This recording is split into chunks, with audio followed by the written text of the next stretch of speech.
ఓం శ్రీ సాయిరామ్. సత్యసాయి బాబా పాదపద్మాలకు శతకోటి వందనములు. నా పేరు ఎంఎస్ రెడ్డి. నేను పాస్పోర్ట్ ఆఫీస్లో పాస్పోర్ట్ గ్రాంటింగ్ ఆఫీసర్గా పనిచేస్తున్నాను. ఆ పీరియడ్లో ఒకప్పుడు మాకు రోమల్ గారు మాకు బాస్, ఆ రోజుల్లో రీజనల్ పాస్పోర్ట్ ఆఫీసర్గా ఉండేవారు. Is IFS officer. ఈ స్వామి ఫోల్డ్లోకి రావడానికి ఆయనే రీజన్.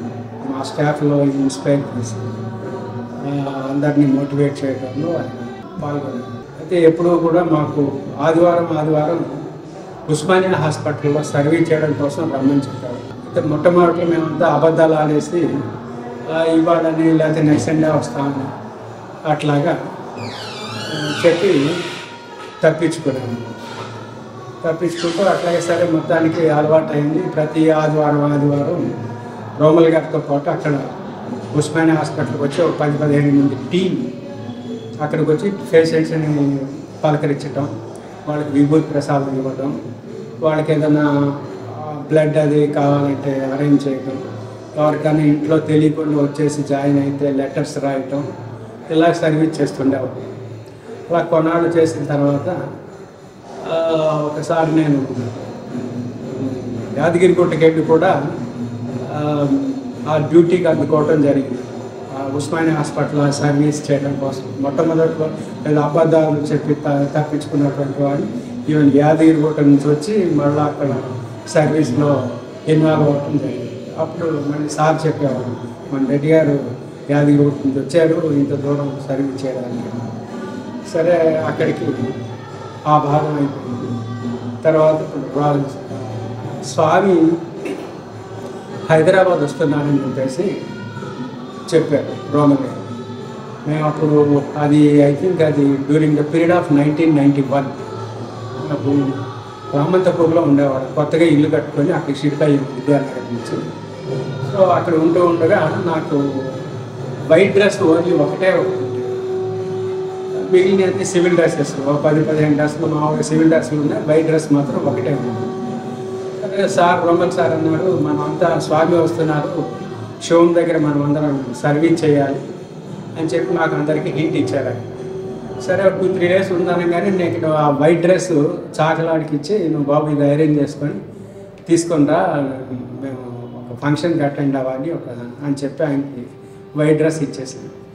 తీరా రేపు ఫంక్షన్ ఉంది, ఇవాళ సాయంకాలం రమ్మంటే ఆ చాకలతను రాలేదు, ఆ డ్రెస్ కంప్లీట్ చేసుకొని తీసుకురాలేదు. ఇక నేను కాస్త నెక్స్ట్ డే మార్నింగ్ మళ్ళీ శివంకి సర్వీస్కి రావాలి, రోమల్ గారు చెప్పారు కాబట్టి. సరే ఇక సివిల్ డ్రెస్ వేసుకొని శివం దగ్గరికి వచ్చేసాను. శివం దగ్గరికి వచ్చిన వెంటనే స్వామి అక్కడ శివం మందిరంలో నుంచి విండో నుంచి దర్శనం ఇవ్వడం, మళ్ళీ అటు గోడ ఎక్కి అందరికీ బ్లెస్సింగ్స్ చేయటం, మళ్ళీ వెనక్కి వచ్చేసి వెళ్ళిపోయి నేను అక్కడే చూస్తున్నాను. లోపల మన జనాలంతా ఫుల్, ఎవరు అటు రోడ్డు బయట అలాగే ఉన్నారు, లోపల అట్లాగే ఉన్నారు. మనం వైట్ డ్రెస్ చేసుకున్న వాళ్ళని చూస్తూ అయ్యో నేను కూడా అట్లా వైట్ డ్రెస్ వేసుకుని వచ్చి ఉంటే బాగుండేది, వాడితో పాటు నేను కూడా సర్వీస్ చేసి ఉండేవాడిని అని మనసులో అట్లా అనుకుంటుండగానే అశోక్ పార్థసారథి గారు చెప్పేసి స్వామి మందిరంలోనే సర్వీస్ చేస్తుంటాను. నేను రోమల్ గారు పిఏ అని తెలుసు.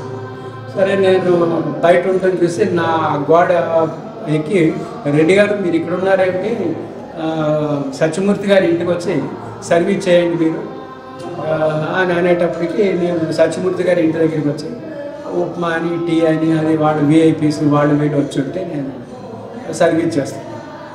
ఆ సర్వీస్ చేసే భాగంలో ఈ లోపల అప్పటికి ఒక 2 hours అట్లా అయిపోయింది.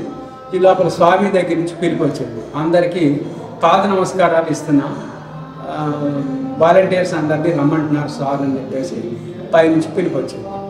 సరే ఫస్ట్ పిలుపుకి చాలామంది వచ్చేసి మన ఇక్కడ భజన హాల్లో పైన కూర్చుని ఉన్నారు. స్వామి రావడానికి దారి ఏర్పరచుకుంటూ అటు ఇటు ఎదురుబుదురుగా కూర్చొని రెడీగా ఉంది. రెండోసారి పిలుపు వచ్చేటప్పటికి ఇంకా మొత్తం ఫుల్ అయిపోయింది, కింద ఎవరు లేవు. మూడోసారి మళ్ళీ పిలుపు వచ్చింది, ఇంకా మొత్తం అంతా ఖాళీ అయిపోయింది, కింద మొత్తం అందరు ఖాళీ అయిపోయినారు. అందరూ వచ్చి భజన హాల్లో మన మందిరానికి స్వామి వంతెన ఉంది కదా కనెక్టింగ్ భజన హాల్కి, దాని మీద కూడా ఫుల్ అయిపోయింది, అది నిండిపోయింది. మళ్ళా నేను ఒక్కడిని కింద ఉండిపోయాను. నేను మనసులో అనుకుంటున్నాను, నాకు ఎలాగ వైట్ డ్రెస్ లేదు కదా, నేను పాద దర్శనానికి వెళ్తే బాగుండదు. అందులో వాళ్ళంతా నంబర్ ఆఫ్ ఇయర్స్ నుంచి వాళ్ళు సర్వీస్ చేస్తున్నారు స్వామి, 20 ఏళ్ళు 25 ఏళ్ళు 15 ఏళ్ళ నుంచి చేస్తున్నాను.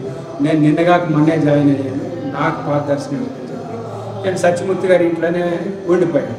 ఈ లోపల మళ్ళా సేమ్ పర్సన్ పార్థసారథి గారు, అశోక్ పార్థసారథి గారు నన్ను చూసి, ఏంటి రెడ్డి గారు మీరు ఇంకా ఇక్కడే ఉన్నారేంటి, పైన స్వామి పాద దర్శనం ఇస్తుంటే పిలుస్తున్నాడు కదా మీరు అంటే, అది కదా సార్ నాకు వైట్ డ్రెస్ లేదు కదా. మీకు వైట్ డ్రెస్ ఏమిటంటే మీరు రోమల్ గారు పియ్య అని తెలుసు కదా అని ఆయన కాస్త సపోర్ట్ ఇచ్చారు. ఈ లోపల అక్కడ సత్యమూర్తి గారి ఇంటికాడ నుంచి ఈ మందిరం పైకి రావడానికి 3 చెక్ పాయింట్లు ఉన్నారు, అటు ఇటు ఎదురు నన్ను ముఖం చూస్తున్నారు. వెళ్ళండి సార్ అంటే ఫస్ట్ చెక్ పాయింట్ అయిపోయింది. మళ్ళీ సెకండ్ చెక్ పాయింట్ వాళ్ళు కూడా ఇద్దరు చూస్తున్నారు, వెళ్ళండి సార్ అంటే మళ్ళీ 3వ చెక్ పాయింట్ స్వామి గుమ్మం నుంచి బయటకు వస్తారు ఇక బ్రిడ్జి చిన్న ప్యాసేజ్ దగ్గర.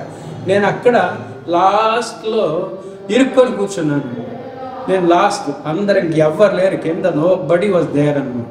నేను ఆ స్వామి వచ్చే గుమ్మం దగ్గర ఫస్ట్ పర్సన్, అక్కడ నేను ఇటు నుంచి నేను లాస్ట్. ఇక స్వామి ఎక్కడి నుంచి రావాలి, మందిరం లోపల నుంచి ప్యాసేజ్ మీదుగా హాల్ లోపలికి రావాలి. అప్పుడు నేను ఐ బికేమ్ నెంబర్ 1 అనమాట. అక్కడ ఒక్కసారి స్వామి అట్లా వచ్చి ఆ పాదాలు ముట్టుకునేటప్పటికి నాకు ఇదంతా కరెంట్ షార్ట్ సర్క్యూట్ ఇచ్చినంత ఇది ఫీలింగ్, ఆనంద బాష్పాలు వచ్చేసాడు. స్వామి నీకేం కావాలని స్వామి నా నెత్తి మీద చేయబెట్టారు. నీకేం కావాలంటే స్వామి నా వైఫ్ హెల్త్. అప్పట్లో నా వైఫ్ కాస్త హెల్త్ కొంచెం ఇదిగా ఉండేది. సో నా వైఫ్కి హెల్త్, స్వామి హెల్త్, నేను చూసుకుంటాను బంగారు అని నాకు పాద దర్శనం ఇచ్చేసి స్టార్ట్ అయ్యింది. అందరికంటే నేను లాస్ట్లో ఉన్నాను. స్వామి వచ్చేటప్పటికి నేను ఐ బికేమ్ ఫస్ట్ అయ్యాను అక్కడ. సరే సబ్సిక్వెంట్గా స్వామి ఆ ప్యాసేజ్ అమ్మడి లోపలికి వచ్చి మళ్ళీ భజన హాల్లో అందరికీ పాద దర్శనం ఇచ్చి కంప్లీట్ చేస్తాను. థ్యాంక్ యూ అండి. ఇది స్వామితో నాకున్న ఎక్స్పీరియన్స్ ఒకసారి మీ అందరితోటి షేర్ చేసుకుంటున్నాను. మాకు యాక్చువల్గా గురువు గారు రోమల్ గారు, ఈజ్ అన్ ఐఎఫ్ఎస్ ఆఫీసర్. అప్పట్లో ఆయన is the regional passport officer. ఆయన తర్వాత స్వీడన్ అంబాసిడర్గా సౌదీలో అది చాలా చోట్ల ఆయన చేశారు. ఇప్పుడు ప్రజెంట్ ఆయన పుట్టపర్తిలోనే సర్వీస్ చేస్తున్నారు. ఆయన శిష్యులు అన్నమాట. థ్యాంక్ యూ అండి. సాయిరామ్.